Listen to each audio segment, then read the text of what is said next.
on the jazz intro. 1, 2, I do. I want. No,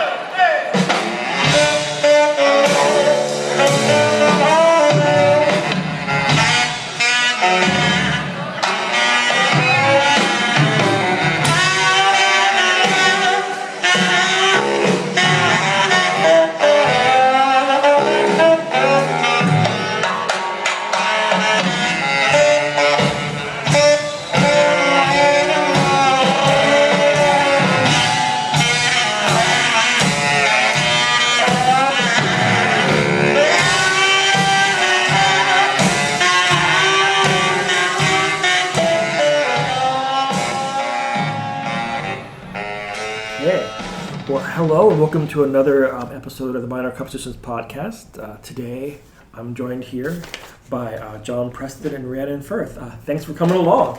Hi Stephen. Thanks for having us. Bye. Yeah, so what I wanted to do today, if it's cool, is I wanted to talk about your book, Coronavirus, Class, and Mutual Aid in the United Kingdom. I want to talk about that some a bit, revisit that, which is going to feel a little bit strange because for me, it feels like a book which I really love reading, but it feels like a what I call it, like a hot take book. Like, because you were trying to do a very urgent intervention, writing it was more or less 4 years ago. Yeah, 2020, I think. Yeah. Was that? Yeah. So I remember correctly, there's one chapter where there's a line about like the first draft was written at this week and it was revised this week, so you almost have like the timing even in the book. But so it's a book which feels a little bit like a weird time trip of the recent past, but like a past which is sort of not over, but it seems a little bit like it's not. Yeah. Anyways, so we'll talk a bit about that book, and then also talk a bit. So what you're working on now. Okay. That sound good? Yeah, that sounds really good. Yeah. So start with the coronavirus, class, and mutual aid, but it was a hot take at the time. I think in the book we call it pretentiously live sociology. Don't we? It's kind of like journalistic. That was your term. That was my term. Thank you. It was my term for it. Live but hot take with references. A hot take with references. But Although saying that, both of us had been studying disasters and stuff for quite a long time. Yeah. I mean, I'd been writing for another book that I wrote subsequently, that was published subsequently, but I'd been writing it for several years before the pandemic. So I've been doing a lot of research into anarchist approaches to disaster. And John had been, you had your leadership fellows? ESRC thing. Yeah, so we had been looking at disasters and emergencies in different ways. I mean, I was pretty obsessed by nuclear war, I think, writing about that, but that seems to have come back. In fact, I went to see Stuart Lee a few months ago, and he said, you're a generation watching me now between the pandemic and nuclear war, so enjoy while you can. But I think, like, the point I was going to make was, even though it's sort of a hot take book, the theories that we were drawing on and our interest in disasters sort of vastly predates the pandemic happening, and then we sort of had these frameworks in place, and then this thing unfolded in front of us that sort of confirmed a lot of our ideas about based disasters. on existing stuff.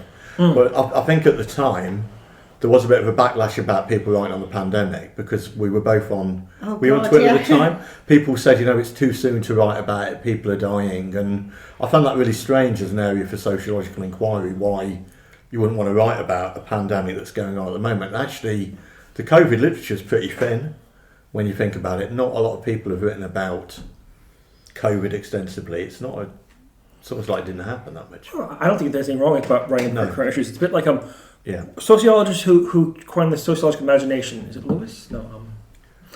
Mills. Mills talked about the job of sociology is to make the leap between seeing your individual problems are individual but actually are a result of systemic factors. And I think that's a lot of what you're doing, is saying the way that people are being affected isn't just like sort of like, your individual problem, but it's actually this big structural thing.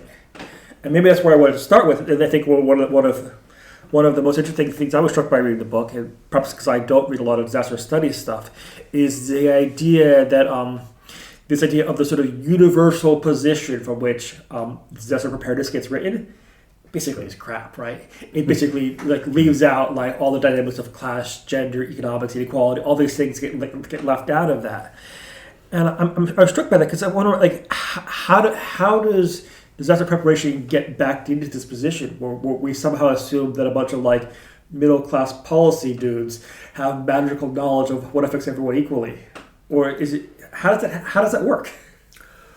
Well, if you look at the UK, I mean, I use the term it's very path dependent. So there isn't a lot of change from what people were writing about in the 50s and 60s in terms of preparing for disasters as to what they're doing now. A lot of the stuff's prepared in secrecy. See, when you find out in retrospect through going to the National Archives and things what people were thinking, and they are thinking about it through not necessarily a middle class subjectivity, but an elite subjectivity. So in terms of, ruling class ideology about actually preserving government and who actually survives through all of this. But then when it comes down to the kind of mid-tier, the academics they choose people who think in terms of a middle class subjectivity, what people might need, very much based in the household, based on a very well resourced household with lots of capability. And they're actually they're not just a reading class or gender or race, they're actually creating it in the process of doing so. And I think that's one of the things we look at in the book. So you've got Susan Mischie, who was one of the behavioural scientists who came up with the capabilities, opportunities, motivations model, which is all about, people should carry around tissues and hand sanitizer with them. And actually I'll quote Bourdieu, who writes something about, which I didn't know before, thought, what does Bourdieu write about pandemics? And actually he doesn't write anything about pandemics, but he writes a very interesting couple of pages about sneezing, and how sneezing for the middle classes is all about containing one sneeze with like a tissue, whereas a working class sneeze can be much more expressive. I think he mentioned this in Distinction. And it's all about, the pandemic regulations and stay at home is all about creating a new middle class subject. It's not just about reading the middle class subject, but a middle class subject who works from home, who is kind of hyper paranoid and vigilant about disease, and who gets everything delivered to them.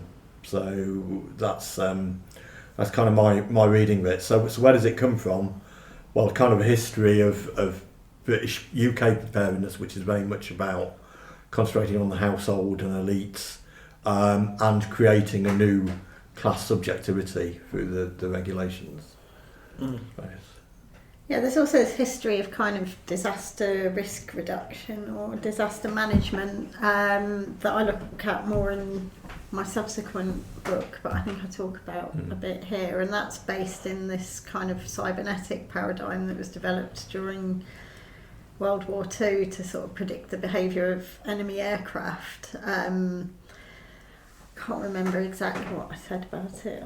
My memory's terrible, but there's also this kind of communitarian paradigm that fed into it, where they talk about disaster utopias, and this idea of a disaster utopia is, Rebecca Solnit's written about it, but it's actually got quite conservative background. So this idea that people in a disaster should sort of roll up their sleeves to help in the disaster effort and recovery, but then eventually they need a kind of specialised bureaucracy to step in and sort them out, because this mutual aid can only ever be temporary. It's kind of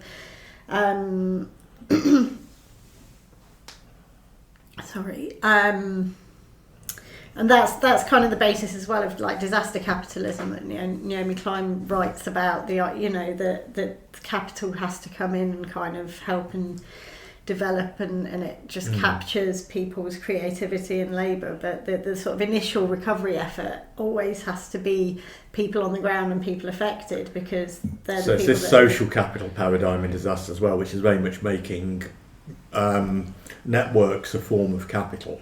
So just like economic capital, so it's more sort of Putnam take on mutual aid than a... Yeah, so there's this, in any disaster anywhere, there's this kind of the people who are first responders are always the people that are there, the people that are affected and their communities and so on, because people aren't just going to sort of sit around and watch their, community and their life fall apart and just wait for some big state daddy to come and help them. People start responding in ways that help their friends and family and communities and so on. It just makes sense. But then the state, the disaster risk reduction policy explicitly kind of capitalises on that and says, and sort of lauds this kind of post-disaster utopia as kind of like, well, this is fantastic that human nature is to help one another. But whereas Peter Kropotkin, whose book you've got on the table there, would say that, you know, mutual aid is sort of almost essentially how species survive, like. Always, you know, we always survive through mutual aid, and people are doing mutual aid every day in their everyday lives, and it's very rare that the state actually steps in. You know, the interactions with the state aren't the basis of kind of life. Like mutual aid is the basis of life, and the state is kind of. But that was very political. I mean, Kropotkin talks about the social principle, whereas in disasters, the way that governments look at it is it's very depoliticised, isn't it? It's about using mutual aid just as a social resource like social capital without wanting it to affect any kind of social change. So when the disaster's over, okay, there's a post-disaster utopia, but it's kind of a capitalist utopia. It's, you know, things go back to normal. Maybe there's a few new businesses that have profited from, like Zoom or Netflix have profited from it, you know, but you've changed the way people work, but you haven't really changed anything fundamentally. I mean, that's not an anarchist take on it, but I'm saying that's the government's. I mean, they think that people can't possibly continue in mutual aid. No, that's always got to be a temporary utopia rather than that can be something that can continue. Yeah, so there's the idea that authority has to step in and administrate it. Yeah. But the difference between that and an anarchist approach would be an anarchist would say that no, the government doesn't have to. You know, people would be able to continue like that, and it's a kind of expression of utopia that. I want to get to that. I want to hold that thought for a second, if you don't mind. Because just thinking about sort of reading back in, let's say, the class, gender, destructive nature of disaster preparation. It was interesting, just if you start reading those things back in, you start seeing how certain responses, which were pathologized, were actually quite sensible. Yeah. So, for instance, the very common image of like, oh no, it's the hand sanitizer panic buyer. And that was like super demonized. But then one of the things you unpack is like, well, actually, if you think about in terms of, you know, if you're used to getting only paid every so often and you have to stockpile because of that, it's actually a quite rational response to the situation. So that they made, you're right, there was sort of a classed element to the different responses. So, for example, Ocado, who were, you know, a home delivery firm, actually shut their books to new customers in the pandemic. So it was only people who already had a home delivery who could use it. You're right about the shopping, that, you know, people need to shop frequently if you're on a low income. You can't just do a big bulk shop. You just need to use your local community shops. And pathologizing care as well, you know, for communities, care is quite a personal, intimate behaviour. So they were saying, on the one hand, mutual aid's great through, you know, donating to, I don't know, what were the things they used to donate to you know. They have people making sort of masks and gowns. Yeah, that's it. And coming out and people clapping. Making gowns for the NHS, you know. Yeah, and masks and things. Seen as a form, you know, mutual aid or something. And coming outside and clapping and doing for the pots NHS, which we already pay taxes for. And then they're asking for volunteers for the NHS and calling that mutual aid and things. Yeah. There was a huge pathologisation as well. I mean, I remember watching an ITV report and they said, you know, people are breaking the COVID rules, and one of the things they had was like 5 guys in a bar playing dominoes and playing pool, and it was like the police came down and were totally heavy-handed, and that was thought to be the reports are actually presenting it like that was a fantastic raid that they were actually doing. So, I mean, it became incredibly authoritarian, and the response of the left was pretty disappointing, I thought, in terms of how we rolled over and did what the state wanted us to do really, really quickly. I mean, the left were kind of calling for even more securitisation and even more authority, you know. It's like there isn't enough, you know, there's people breaking lockdown and there's not enough of a crackdown on it. And so, like, some of the things are just completely absurd. Like, they died, there was like, in Derby, in the countryside, there's some tourist attraction, and they dyed the water sort of muddy brown so that the Blue Lagoon or something. Yeah, followed those old people with a drone as well. Do you remember this all? This all sounds like madness, as if it never happened, but it really did happen. And we found ourselves being classed as left lockdown skeptics. There was an anti-left lockdown skeptic sort of call out, and we were part of that. I mean, I came off Twitter at the end of the pandemic, so I was just getting so much hassle. I just thought, I've had enough of this, and I'll stick to being low key. I think my favorite one is in the nearby park. There was a basketball hoop that had a barrier built around it. It said "closed due to COVID." It was like, it's a basketball hoop. Like, what? Yeah. So, I mean, if it came to a real repressive crackdown politically, I'm not sure I think there'd be more resistance now because we actually had a lockdown, but I'm just not sure what would happen. So if there was a war with Ukraine, there was a massive call up of citizenry, what would Owen Jones say? Probably be against it, but I'm not sure now, given what happened in COVID. But, sorry, Owen Jones, I've got nothing against you if you're listening to this podcast. It was about sort of securitisation and criminalisation. Yeah. But they weren't using those terms. It was sort of using the terms sort of protecting each other and things. But it was, there was no discourse of how do we devolve power to communities to deal with this themselves, or how do we devolve resources to communities to, provide equipment and provide resources for people to be able to protect themselves and their families, or how do we do community education, community pedagogy. It was all like, you mustn't do this, and that's quite liberal. I mean, at one point on Twitter I started quoting from George Bush's and Barack Obama's without saying who they were pandemic plans, and saying, I think there shouldn't be a lockdown, there should be community centres set up and to test people, and people were like shouting it down, and I was saying, well, that's from Bush, that's from Obama, so even they were classed as being lunatic. So I don't know. Things went very crazy. I mean, obviously it was, there was no real NHS support, so probably the only things governments could do was, try and stop it spreading. But yeah, the NHS just basically fell apart. So yeah. Mm. But it's also interesting how that sort of moment, I think, was kind of very useful economically in a shift to a more, let's say, platform-based economy, where all of a sudden you have lots of people who are totally dependent upon centralized controlled platforms to access resources, right? So why can't we remember what happened in the COVID? Why does it seem to be a time that's disappeared? I think that one of the reasons for that is it's a time that capitalism actually sped up creating new technologies, so reducing the time massively it took to get commodities into people's homes, like food deliveries, Deliveroo, Netflix, etc. So I think there was this massive speeding up of platform capitalism, and I think that's part of the reason why people can't remember it. So now it seems natural to do Zoom and Netflix and things, and I have to book a slot when I want to go to the gym. It was like you never had to book a slot to go swimming or go to the gym or something, whereas now you have to sort of book everything in advance. And massive speeding up, and things happened. If you remember, just before COVID, there was a bit of a crisis in the world economy in terms of, there was a trade war going on between US and China. There was all this stuff about Industry 4.0 and the green economy. So it was almost like capitalism was looking for a solution to the crisis.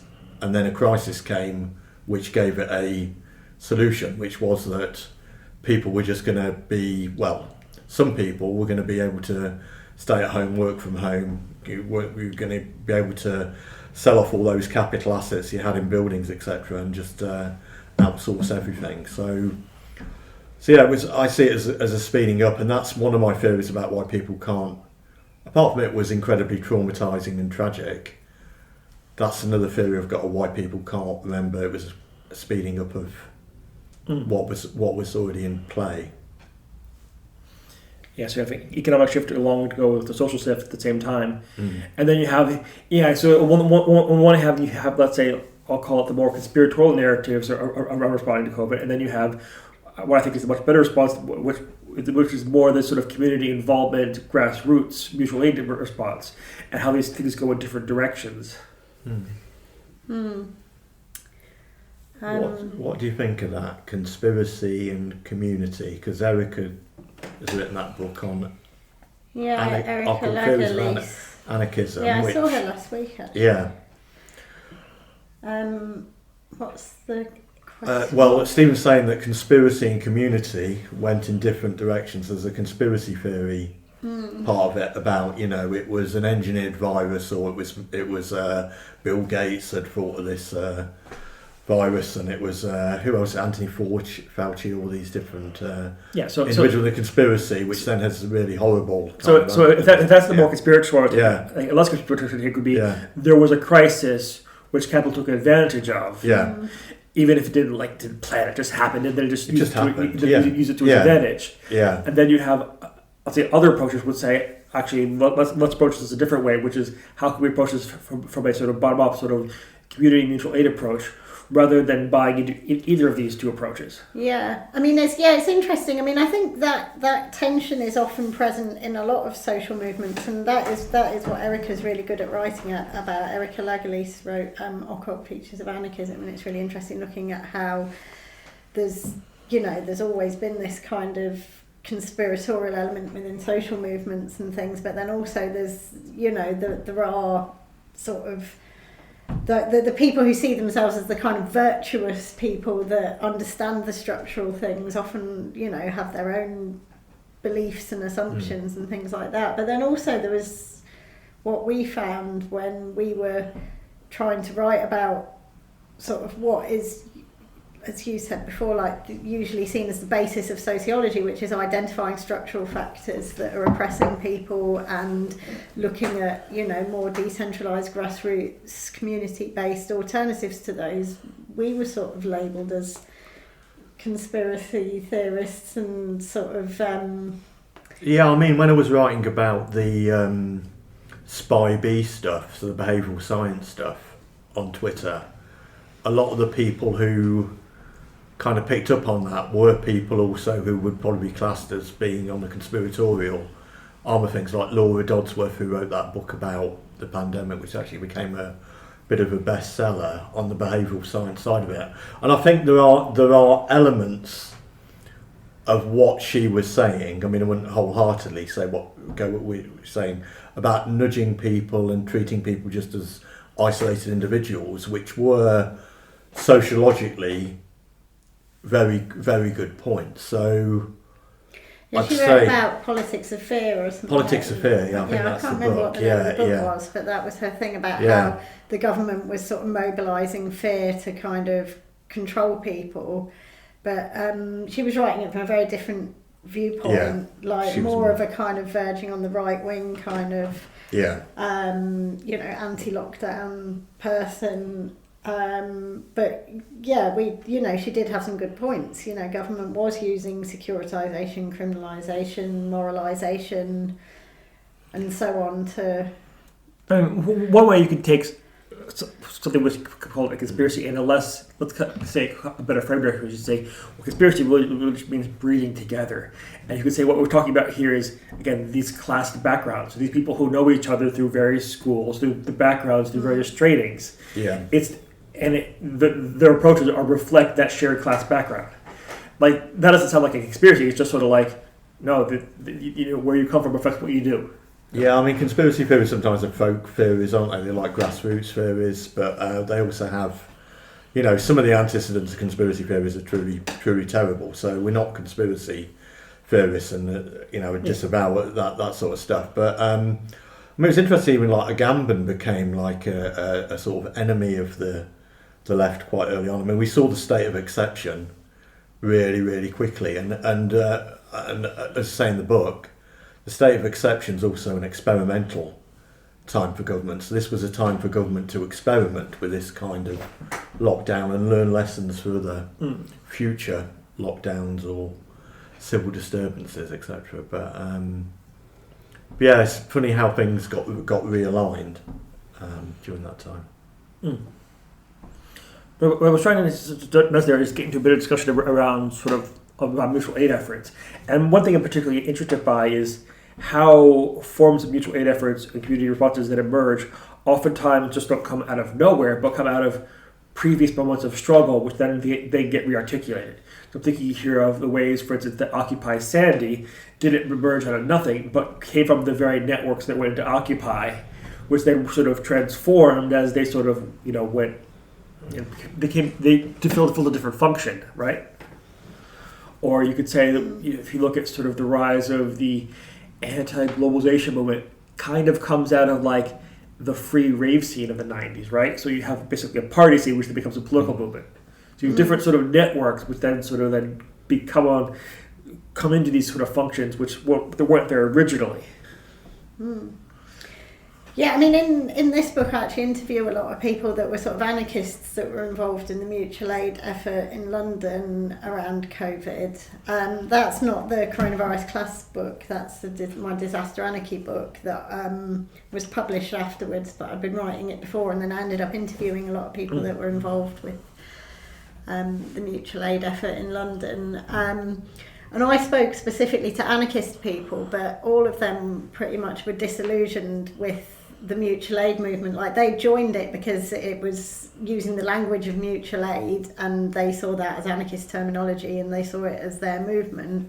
But the movement itself was I've got another friend who studied the movement, and she did it in a very different way, Emma O'Dwyer, and she did a sort of survey or something, and she didn't speak to anyone who was anarchist, so she asked people their political affiliations, and basically nobody was anarchist. Most people were sort of liberal left or sort of social democratic left or conservative even, that she interviewed. And obviously that's to do with how we accessed these people. I access people through my networks, which are anarchist networks, and I think the anarchist element of the movement was very small, because there was this kind of government sort of dog whistle for mutual aid to be just something that mops up for the failures of the state, really. People were sort of told to expect to rely on their communities and so on, so that they didn't have to rely on the social services and so on. But the anarchist... So what you're saying about different movements colliding, the anarchists I spoke to, a lot of them were sort of angry with the Labour Party and with Labour activists in particular, even though we have had a sort of conservative government who were really sort of fucking up at the time, and everyone was angry with them. The anarchists were actually angry with the Labour Party supporters, because talking of sort of movements emerging, I think there was this sort of disillusioned Corbynite movement that kind of was becoming disillusioned with electoral politics after Corbyn was ousted, and sort of moving towards more direct forms of action, but who didn't identify as anarchists, and who resisted more sort of political in the anarchist sense sort of actions, like some of the anarchists I spoke to wanted to do like deportation resistance and eviction resistance actions, and the people in their sort of mutual aid WhatsApp groups would be like, oh no, don't politicise mutual aid, and that was this kind of slogan that kept coming out, don't politicise it. Well, it's interesting because in some ways I kind of like the idea that people could be engaged in autonomous community building and mutual aid efforts without necessarily like raising a black flag. Yeah, I like the idea that people acting in that way without it having to be a specifically ideologically narrated thing. That's kind of cool. But then it gets into the problem that you explore in the book. The first book, probably both books actually, where you talk about how disaster preparation efforts will encourage and take on mutual aid efforts. And say, great, but as a temporary measure that then gets managed, controlled, and administered. And I guess that's what I think about as a problem. Then is how you can sort of like celebrate or sort of keep building these kinds of mutual aid efforts in a way that sort of doesn't let them just be sort of instantly co-opted, managed, and administered, but without necessarily having to make everything like, we gotta circle all our A's and raise the flags, otherwise, you know what I'm saying? Like, because you don't want to like ghettoize it, but you don't want it to be just sort of like, a sort of like adjunct to like the Cameron's next big society plan. Yeah. Didn't you say that Hurricane Sandy, the Department of Homeland Security wrote about that, and they thought that was a good model in some ways for future? Yeah, they commissioned They this. did co-opt it in a way. Yeah, they commissioned this report that you put me onto. I think first, like the Resilient Social Network, so basically, Occupy Sandy was just a complete PR disaster for the state because it was sort of activists, a lot of whom were anarchist or anti-austerity, anti-capitalist activists, kind of mobilised a hugely successful relief effort that was more successful in mainstream terms than the Red Cross or FEMA or anything, just in terms of the sheer amount of money that, donations that they received and the, number of the goods that they mobilised, because they used like the Amazon.com gift registry, and people can do a sort of one-click order, and it's supposed to be used for wedding lists. So, a couple who are getting married can say that they want a dinner set or whatever, but, Occupy Sandy were like, we want blankets, torches, dehumidifiers, and people can just like click it from anywhere in the world and order it. And then they were sort of worked with churches as distribution hubs and took everything out to communities and just organised this hugely successful relief effort in communities that were completely failed by NGOs and the state. So they're obviously like public relations disaster for the state and for normal modes of disaster recovery. And then the Department of Homeland Security commissioned this report called the Resilient Social Network, and just completely recast all these activities as this sort of form of social capital, and sort of really sort of diminished that there was any politics involved, and it sort of really patronised them. It's like, their youthful idealism led little time for politicising is one quote, and it doesn't really matter what their politics are, comes up all the time. Look at what they actually did, and how can the state learn from this to be more agile and more flexible, more agile, less bureaucratic in disasters and so on. So looking at ways to basically deregulate. And we also found this in the academic literature, didn't we? That a lot of academics were taking it just to be a depoliticised, helpful way of working. I mean, I think the thing about mutual aid, from what I don't know as much about mutual aid as you guys, but the thing I get from it is that it's a natural process. Like animals and humans naturally will offer mutual aid to each other in any situations. People are naturally altruistic, but it's the structural things that stop us from acting in that way. Yeah, I think it's the idea that it's a potential, so it's not like the only essential way that people can be. People can also be competitive, and animals, because anarchists are often accused of being over-optimistic about human nature, but I think like if you actually read even Kropotkin, he sort of identifies it more as a potential than a sort of essential thing. But it's possible for people to cooperate, and in many circumstances they survive better if they cooperate, but the state is this kind of unnatural outgrowth that often prevents that. Stephen might have more to say as well, since he's got the book right in front of him. My memory of reading Kropotkin on this is it's not like it's sort of like a universal, people only act in this way. It's rather, this is an important tendency to realize there's not just competition, that there's a countervailing force, that mutuality is an important part of not just how people, but also all species interact and manage to survive. And that gets glossed over. I mean, one thing we were talking a little bit about before we started was I was telling you about when I was working at the Center for Rural Pennsylvania 20-some years ago, and I was sent to investigate sort of why more people weren't joining this sort of the fire brigades after 9/11. And the one thing I was sort of struck by as I was doing this research was realizing that mutual aid is used within fire companies, but in a very particular way, which we don't think has any connection to Kropotkin. So it's interesting, you have these different sort of, let's say, genealogies of concepts, which sometimes seem that they relate, but maybe don't always relate. Yeah, and I said it's this. The NHS also say it's mutual aid when one hospital aids another. They call this mutual aid, and it must have this origin somewhere, but people probably can't remember where it arises from. I don't know either. With the words, yeah. I mean, there's a good article by Ollie Mould where he looks at different traditions of mutual aid, including sort of working class mutualism and the anarchist tradition of mutual aid and so on. I can't remember the other ones, but it's like geographies and spatialities of mutual aid. It's a really good article, actually.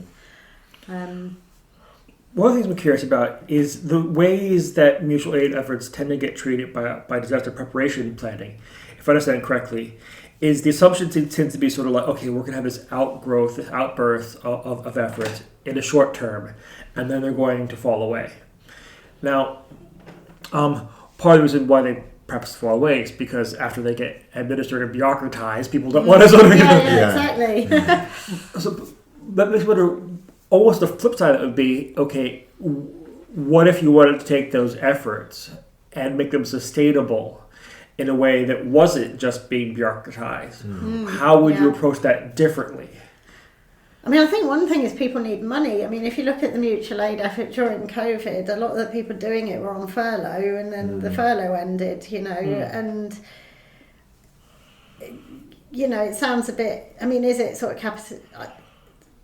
So, I mean, sort of money needs to be devolved from capital to communities and people so that they have the time and ability to use their labour to help each other rather than to make profit for capital, I suppose. I think some bit's going on as well, but it's just misrecognised. So you talked about working class mutual aid in communities. Often that is not picked up. I remember when there was this government citizenship survey and it found that mutual aid was more an informal help, was more likely to occur in middle class communities. It's because the type of care that existed, like, informal childmindering or informal looking after elderly people, delivering shopping, wasn't recognised in that survey. So I think it's something that's there all the time, and the recognition of it is also classed. So it's not that it's all gone away, it's that the forms which have always been there just aren't being picked up on in certain ways. And some of it is kind of things that might border on the semi cash in hand economy, informal economy, and something that people don't want to be recognised for tax reasons. There's also an interesting element of which stories and histories get narrated based upon on ideology, which ones don't. I'll give you an example. In East London in the 70s, there was a lot of squatting, right? And it wasn't just sort of like punks and hippies. There's also a lot of squatting in Bengali communities, in Pakistani communities.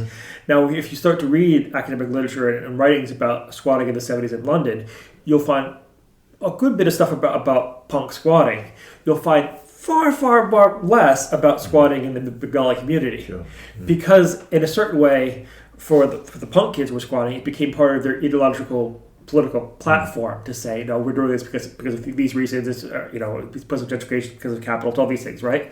For the Bengali families that were trying to find somewhere to live because they needed somewhere to live, it wasn't sort of a articulated politics, and therefore they didn't necessarily write it down in the same way. And it's funny how that gets sort of almost left out. Yeah. So when you have mutual aid efforts which aren't necessarily narrated or framed that way, those histories can sort of become vaporized. Yeah, that's a really good point. And it's interesting as well how the kind of ideological, politicised versions of mutual aid interact with the sort of other types as well. So, I mean, for example, during Occupy Sandy, a lot of the kind of racialised communities that were sort of out of the city, quite far out, were doing their own mutual aid because, like I said earlier, if your community's collapsing, you're going to try and rebuild it, and you're going to help people that are around you who are in trouble. I mean, that's just what happens anyway.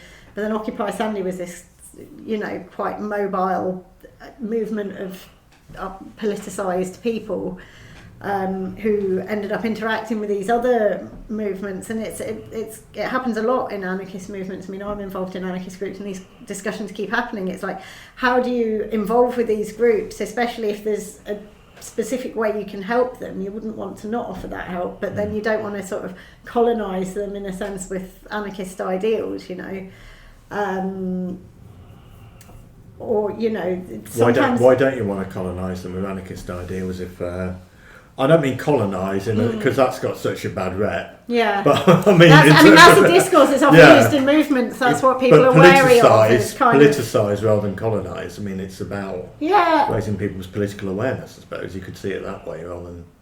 Well, the thing it's whether they want it that or not, I suppose, isn't it? I mean, people might be quite scared of black flags and anarchists. And I think they probably are, but The thing that reminds me of, and I'll have to put the name of the author in the show notes, but I remember reading a book many years ago called From Mutual Aid to the Welfare State, and basically argued that in the 1920s and 1930s, there were a lot of sort of mainly culturally and ethically based community mutual aid associations who did healthcare programs, and the way they organized formed the basis of the one in the this is the U.S.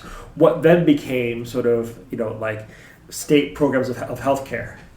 And the interesting thing in that history is that as the state came into many of those healthcare roles, the mutual aid societies in the communities then sort of fell apart. It's the same for school meals. That's the origin of school meals in the UK.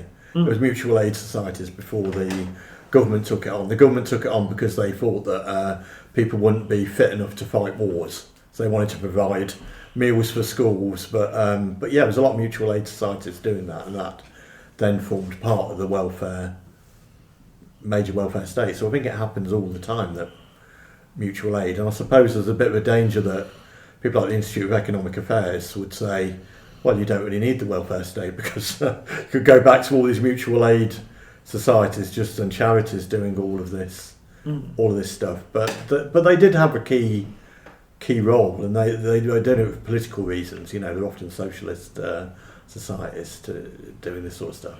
But it's tricky that kind of what I think you might want is sort of let's say a back and forth sort of tension where rather than having community mutual aid fall apart as they're become formalized, or falling into this model of where they become the substitute for the state, whether they have this tension with, but they're, or I guess to use the phrase that certain Marxist comrades used in the late 70s, the idea of being in and against the state, right?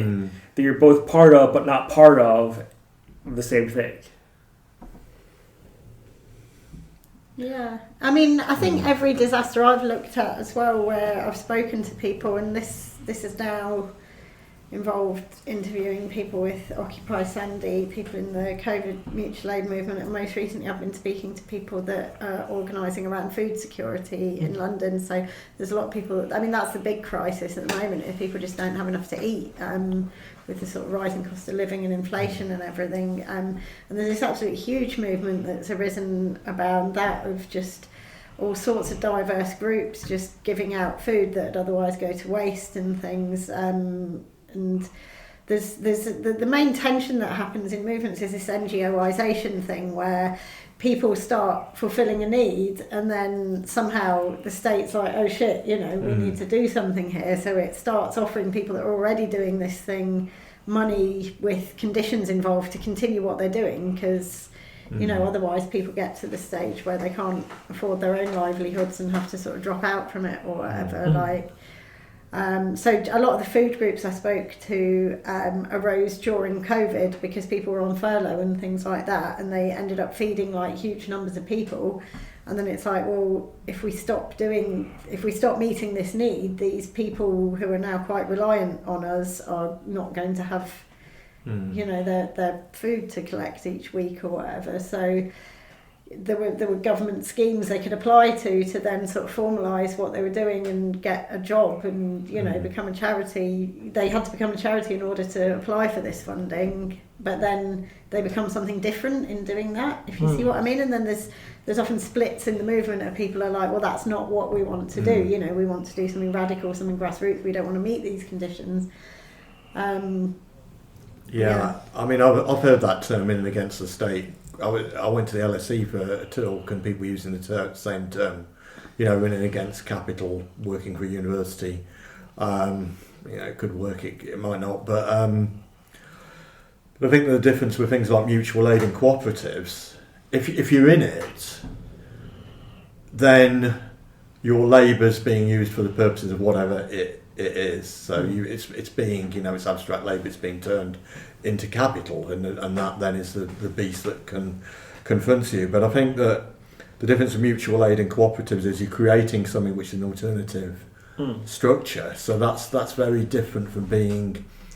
It's difficult to be in and against, I think, but it seems to work more to be. The phrase I've heard is like in against beyond. So there's beyond got to be this kind of prefiguring yeah. something yeah. else that's beyond the state, I guess. So and beyond that has to be part of that. Yeah. That's a good phrase. Yeah. I like that. The way I would predict it is sort of, particularly for people who are working in, let's say, healthcare, is trying to basically to say stick with the idea that what they're doing is important already, but trying to also think about something beyond the current organizational form that it's existing in. So I think with COVID, it was interesting in terms of those people who were furloughed, those people who were seen as essential workers. It was almost like Capital was saying, what is commodity production and what commodities do we need for people to survive and what's superfluous? So in a way it was almost asking itself what would it mean to have a subsistence or planned economy, which was a really kind of interesting question. And then, the healthcare workers who had food delivery, food production, all of these things came to the fore. And I suppose in that there might have been the germ of what a very different type of society would be like, and maybe people who were more middle class, like academics, so they actually weren't that much tied to commodity production and reproduction as much as they expected to be. So maybe there was a bit of kind of class consciousness going on during that time with people who were the real workers and those people who weren't. There's one place where I think you use very something like the strange utopian socialism of the middle class. Yeah, because it was easy to stay at home and do your Zoom meetings and get your food delivery and go out and clap and donate and put something on Twitter about how the government's awful, but it didn't really change that much at the end, that type of resistance.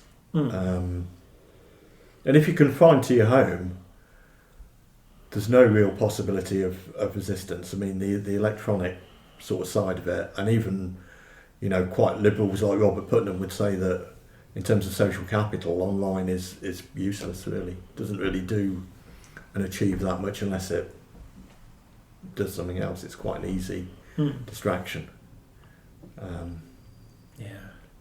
Maybe we can shift a little bit. I wanted to ask you a little bit about sort of where you're going with directions of taking this, because I believe you said you're working on a follow-up book, or maybe it's not a follow-up, but another book. It's not really a follow-up. No, this was like a one-off, I think. Yeah, although it could kind of be. I mean, there are some links looking at kind of technology and surveillance capitalism. Yeah. And, there was a bit about this about Industry 4.0 and things, which were before the pandemic. That was something that people were talking about, so the use of AI and machines and. I mean, maybe we should say what the new book's about. I think that would be helpful. Rather than just give it a mystery. No, you start. Because, no, please, you.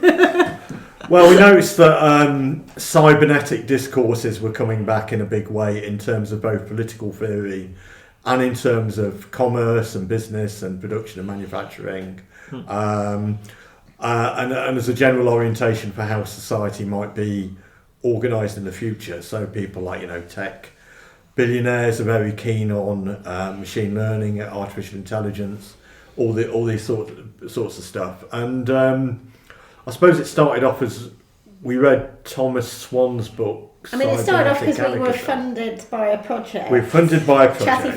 Chatty Factories project. Yeah. Let's talk about Chatty Factories project. So the Chatty Factories project was a EPSRC funded project on the future of manufacturing, and Rhiannon and I got involved in it as the sort of honorary or dishonourable sociologist, social science. So we were like the social science flavour on what was a hard manufacturing. The people on it were really great. We liked working with them. There were like computer scientists, there were engineers, roboticists, etc. Design people, and digital twin type people. But we were doing we went to several factories, one of which was a cooperative in the United States, another one is like a conventional PLC in the UK. And one of the things we found and from that, and Hackspace. So the idea is it's three very different types of organisation with very different organisational structures and very different reasons for existing, and looking at how they were using automation and kind of how they perceived that in terms of their values around automation and what they were using it for, and how it integrated or meshed with the kind of human organisational features of the organisation, and looking at that in a sort of as looking at the prefigurative elements even within the automotive PLC sort of capitalist organisation, looking at elements which prefigured something beyond capitalism, so sort of moments of resistance, moments of creativity and things like that couldn't be automated or systematized even in these sort of heavily... We came up with two concepts, didn't we? Well, one of them is not ours, but we came up with hobbying. So people even in like a big capitalist factory seem to have little hobbies where they would experiment with technology and do things that the technology shouldn't do. So one guy said there were these two robots working together, and the people who designed the robots and the company said it was impossible to get them to do something at the same time. But by playing around with them and messing around with them, this guy had managed them to get them to do it just in his own time. And we found the other concept was one of tacit knowledge. There's knowledge which is not possible for the business to extract because it resides in the workers and what they're doing. Because that was one angle, and the other angle was about the politics, the cybernetic anarchism book, the Thomas Swan book. I think basically we're critiquing sort of forms of cybernetic knowledge, whether it's mainstream or from the left. I suppose that's the main thing, and we're looking at things that can't be systematized or built into an organisation in any way, that arise through practice and through In a way, isn't we describing a bit like the way that Google tries to engage with its engineers, where they give them the part of the work week where they can do whatever they want? Where they're almost trying to take that approach of like informal knowledge, of basically we couldn't plan for this, but you have a cool idea that you want to work on, and almost trying to like bake it into a plan where they're baking in that they can't know everything. Yeah, they're trying to internalise that tacit knowledge in that way. But whether that's always possible for any organisation, then there's social tacit knowledge and resistance as well, which can't ever be appropriated by capital.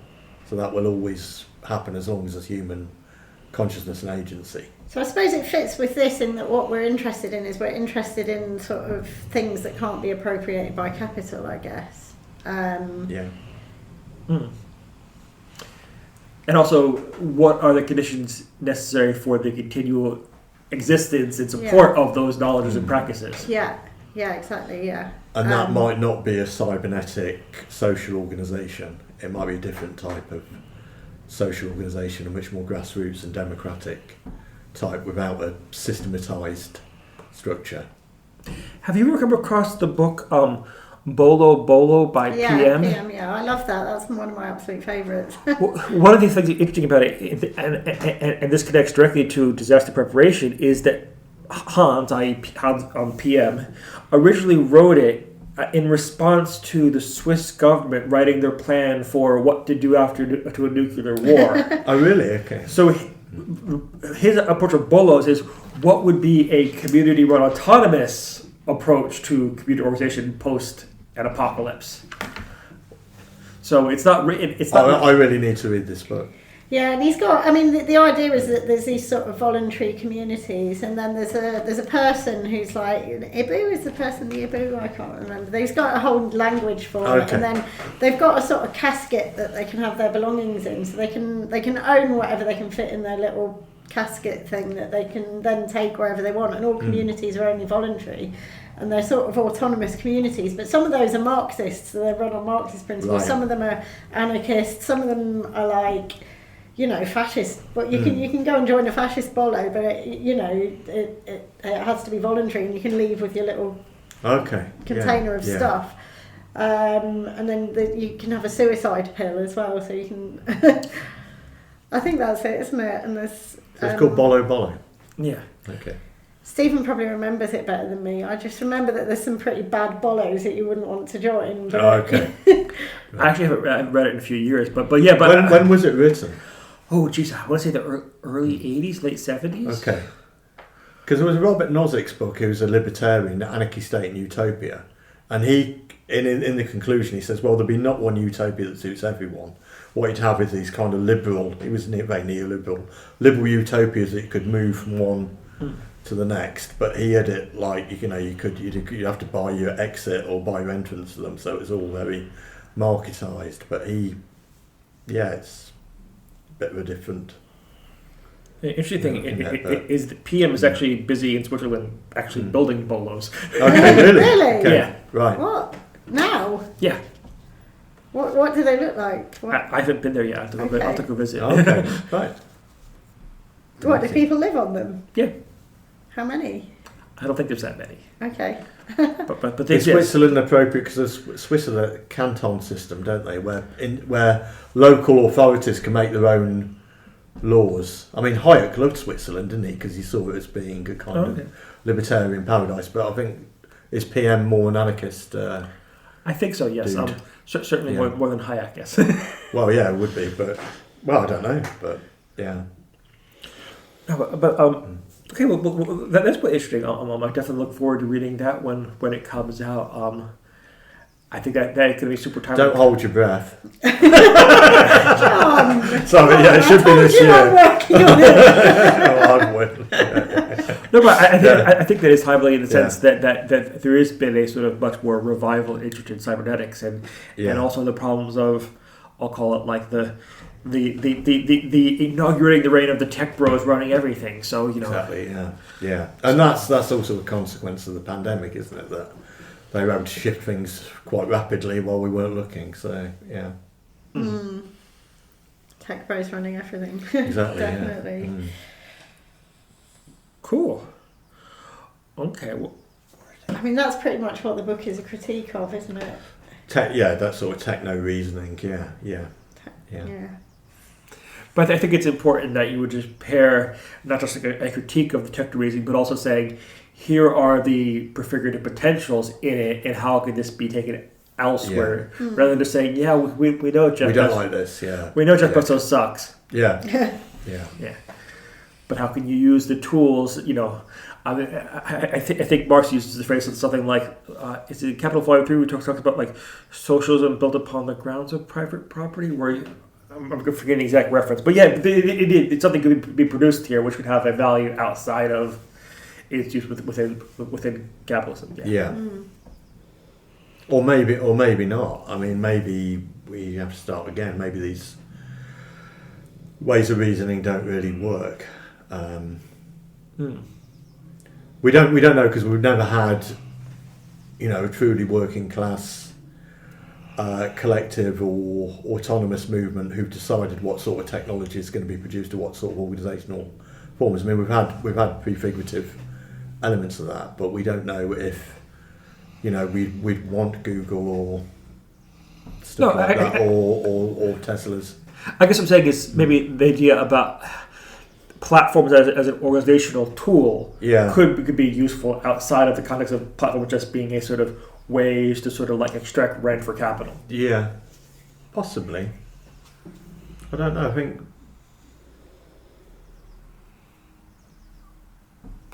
I'm a bit agnostic as to whether platform capitalism can be repurposed. I think because I've got such a dislike of Fully Automated Luxury Communism as a book. I wanted to love that book when I read it, but it seems to be, if technology just carried on the same trajectory and we took over the controls of it, then everything would be fine. We could have space travel and all these health services. But when you start to read it, it's about a vanguardist party taking control of that technology, and that hasn't ended up well for the Soviet Union if you were in a gulag. So can mutual aid practices be platforms? How do you define a platform? I think using it here, meaning it as a coordinating principle. that how would you find it exactly?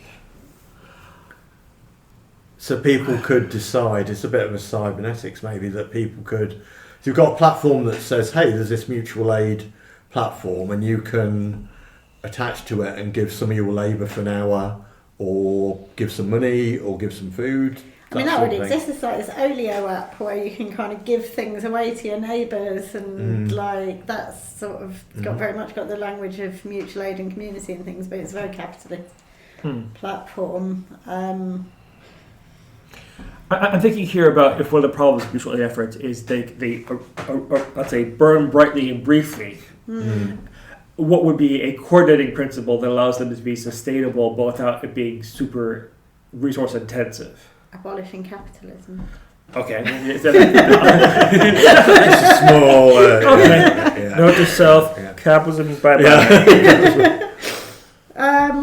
Yeah, I mean, I think we're arguing against the idea that you can systematise things. So if you were to define mutual aid and say this person can slot into mutual aid if they are willing to play this particular role, and this role has to be sort of systematised, and then that means this person's, in a sense, disposable in their personhood, but, you know, the role is eternal. I think that's problematic. So it's just another way of producing value. I mean, you get very alienated... labour if you're doing that, because you're just slotting your labour into a machine and getting something back. Are you saying that bureaucracy from below is still bureaucracy? Yeah. Absolutely. Yeah. But you know, I mean, I think we're very much arguing for something really sort of spontaneous. That's probably so spontaneous you can't imagine it, or something. Well, that would be. Yeah, well, people have got to prefigure it and imagine it for themselves. Really, you can't, and people need to be given the conditions to be able to do that. So, mutual aid maybe is one of those conditions that might spark off what that thing might look like. Yeah.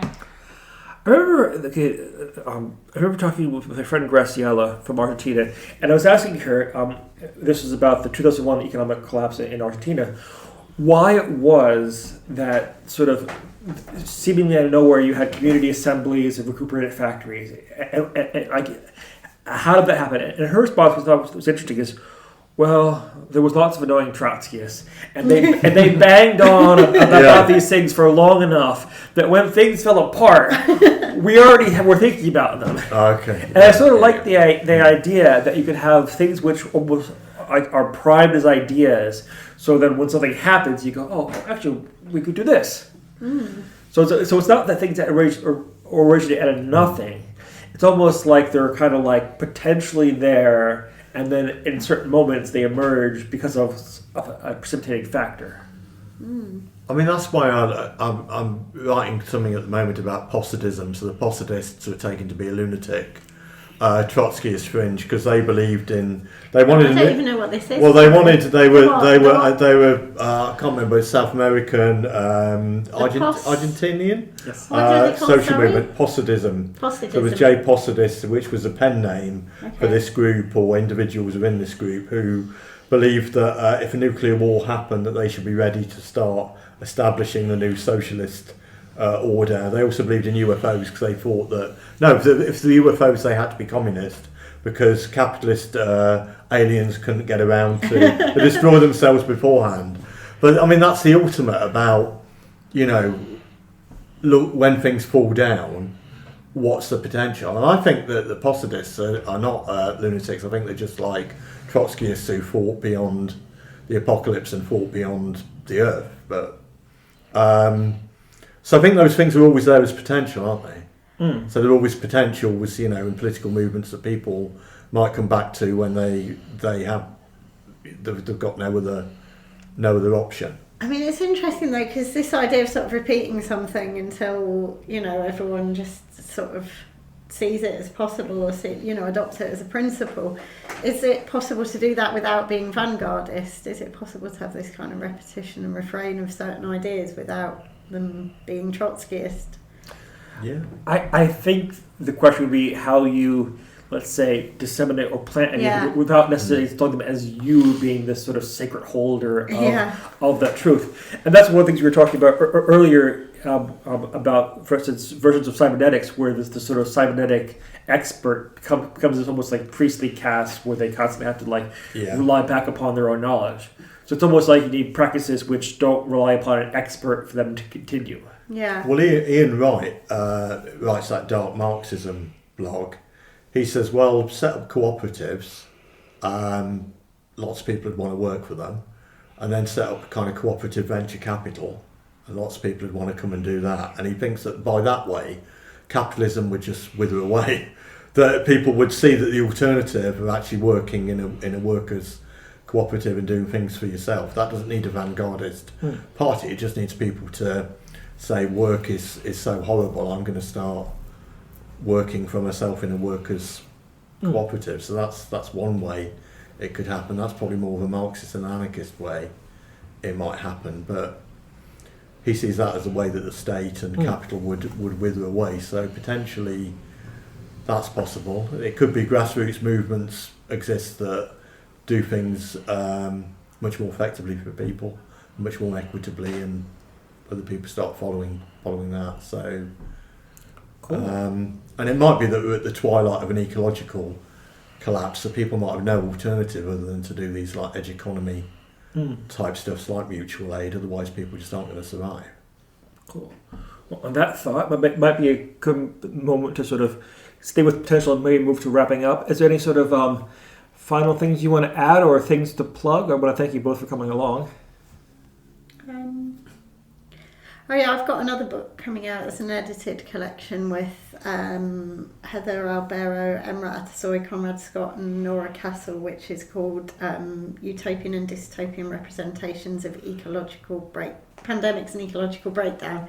It's a bit of a mouthful. I always sort of nearly fall asleep when I'm halfway through saying it. But yeah, it's an edited collection. There's some overlap with stuff in this book. It's mostly about literary utopias and computer games, films, things like that, and how they represent utopian moments that arise from the sort of intersection of pandemics and ecological breakdown, the collapse that it sort of brings, and then the utopian moments that arise out of that. And there's also stuff on social movements. Sounds good. Yeah.